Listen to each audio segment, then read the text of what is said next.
Assalamualaikum warahmatullahi wabarakatuh. Perkenalkan, saya Niki Asteria dari Politeknik TDC Bandung. Di sini saya akan mempresentasikan tugas UAS dari mata kuliah Standar Sistem dan Rekayasa Perangkat Lunak, yaitu analisis PT Kalbe Farma Tbk menggunakan model tata kelola COVID 4.1. PT Kalbe Farma Tbk berdiri pada tahun 1966. Kalbe telah jauh berkembang dari usaha sederhana di sebuah garasi menjadi perusahaan farmasi terdepan di Indonesia. Kalbe telah tumbuh dan bertransformasi menjadi penyedia solusi kesehatan terintegrasi melalui 4 kelompok divisi usaha, yaitu divisi obat resep 23%, divisi produk kesehatan 17%, divisi nutrisi 30%, dan divisi distribusi dan logistik 30%. Visi dan misi dari PT Kalbe Farma yaitu visinya menjadi perusahaan produk kesehatan Indonesia terbaik yang didukung oleh inovasi, merek yang kuat, dan manajemen yang prima. Misinya meningkatkan kesehatan untuk kehidupan masyarakat yang lebih baik. Kemudian sasaran dari PT Kalbe Farma Tbk ini yaitu mengembangkan, membuat, dan menjual persediaan farmasi termasuk obat-obatan dan produk kesehatan bagi konsumen ataupun masyarakat luas. Untuk struktur organisasi dari PT Kalbe Farma Tbk yaitu pengelolaan persero dilakukan oleh direksi, sementara Dewan Komisaris melakukan pengawasan yang memadai terhadap kinerja pengelolaan perusahaan. Namun, keduanya mempunyai tanggung jawab untuk memelihara kesinambungan usaha persero dalam jangka panjang. Berikut gambar dari struktur organisasi PT Kalbe Farma Tbk. Untuk websitenya ada di http://www.kalbe.co.id, kemudian Instagramnya yaitu PT Kalbe Farma Tbk, kemudian yang terakhir Facebooknya itu Kalbe Farma. Selanjutnya kita ke analisis tata kelola TI COVID 4.1 PT Kalbe Farma. Di sini saya tampilkan alur untuk menganalisis menggunakan tata kelola COVID 4.1 ini. Karakteristik utama dari kerangka kerja COVID ini itu fokus di bisnis, orientasi pada proses, kemudian berbasis kontrol dan dikendalikan oleh pengukuran. Analisis TI COVID, analisis tata kelola TI COVID 4.1 di PT Kalbe Farma. Yang pertama yaitu identifikasi business goals. Identifikasi business goals ini diselaraskan dengan tujuan dari bisnis dan sasaran dari perusahaan. Kemudian yang kedua ada identifikasi IT goals, yaitu IT goals yang disesuaikan dengan studi kasus. Kemudian yang ketiga ada identifikasi IT proses, yaitu penetapan IT proses yang sesuai dengan IT goals dan disesuaikan dengan studi kasus. Yang keempat ada identifikasi kontrol objektif, yaitu alat kontrol dari IT dan proses itu sendiri. Kita lanjut dari yang pertama yaitu identifikasi business goals.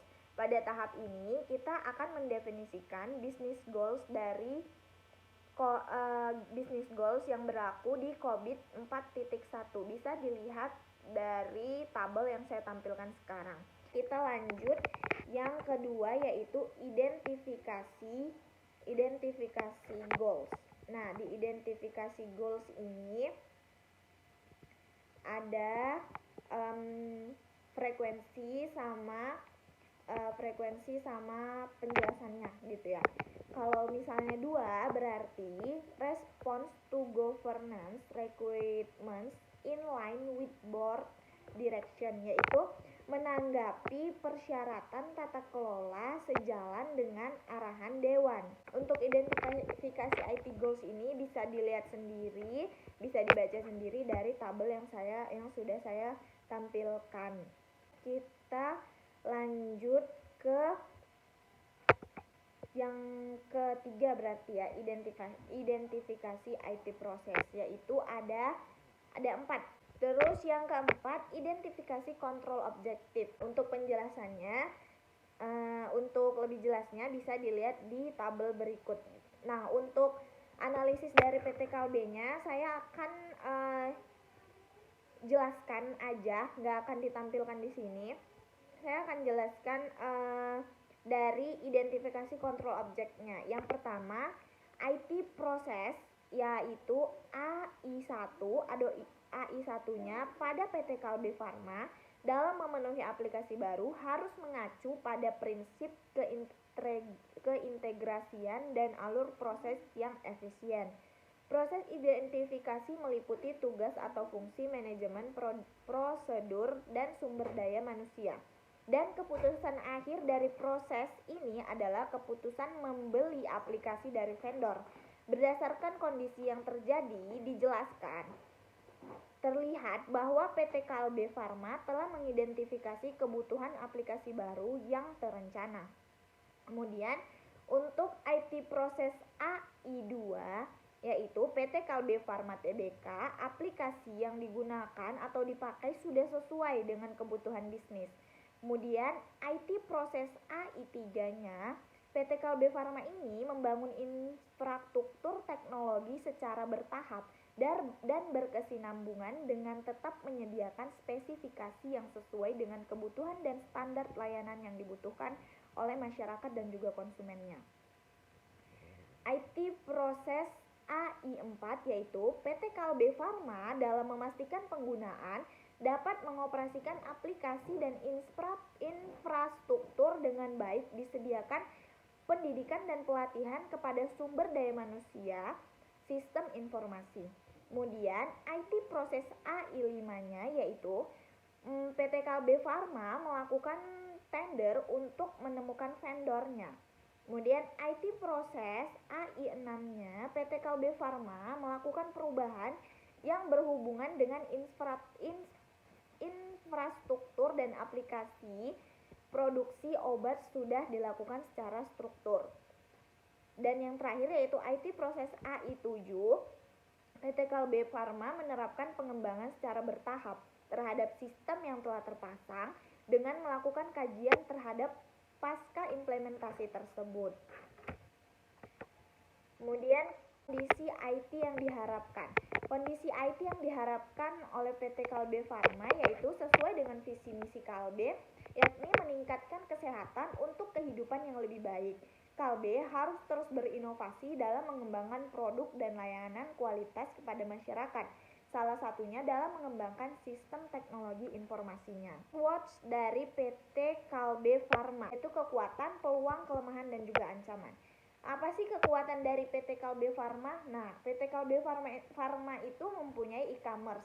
Ini saya contohkan, saya ambil dari Kalcare ya, aplikasi mereka. Nah, e-commerce perusahaan PT Kalbe Farma itu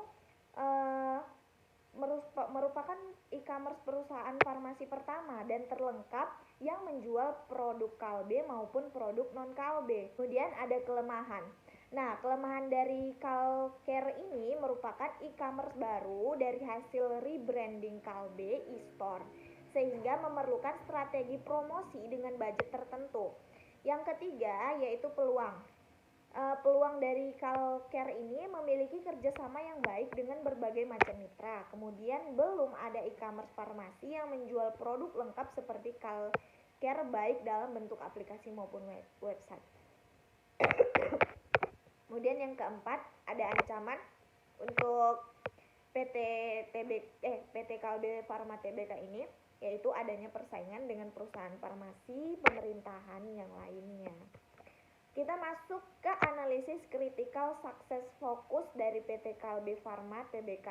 Yang pertama, Kalbe Farma memiliki visi dan misi untuk menjadikannya sebagai perusahaan produk kesehatan Indonesia yang didukung oleh inovasi, merek yang kuat, dan manajemen yang prima dalam rangka meningkatkan kesehatan dan kehidupan yang lebih baik.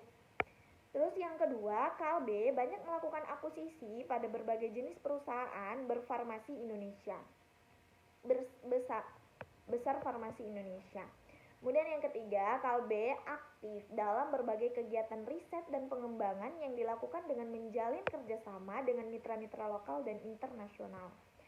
Kalbe juga memiliki jaringan distribusi yang sangat luas yang dijalankan oleh PT Essential Megatrending, TBK, dan PT Trisakti Jaya. Hal yang perlu ditingkatkan lagi dari PT Kalbe Farma yaitu lebih inovatif lagi dalam menciptakan varian yang berbeda pada produk perusahaan agar tidak kalah bersaing dengan kompetitor yang lain.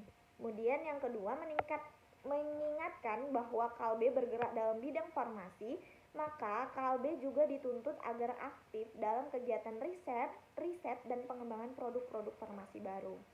Yang ketiga, mempertahankan strategi pemasaran Kalbe dengan jaringan distribusi yang luas. Jadi kesimpulan dari analisis ini yaitu pelaksanaan kegiatan teknologi informasi telah disesuaikan dengan rencana strategis perusahaan PT Kalbe sendiri. Kemudian kondisi tata kelola teknologi informasi berada pada posisi define dari yang kita lihat dari AI tadi ya, AI yang sudah saya jelaskan. Kemudian yang terakhir yaitu dari penelitian yang telah saya lakukan, saran agar PT Kalbe ini menerapkan keempat domain COVID dalam, karena dalam penelitian ini saya hanya menggunakan satu domain saja yaitu AI agar nantinya dapat tercipta tata kelola teknologi informasi yang lebih baik. Untuk daftar pustakanya bisa dilihat di sini saya tampilkan. Sekian yang dapat saya presentasikan. Kurang lebihnya saya mohon maaf. Wabillahi taufiq wal hidayah. Wassalamualaikum warahmatullahi wabarakatuh.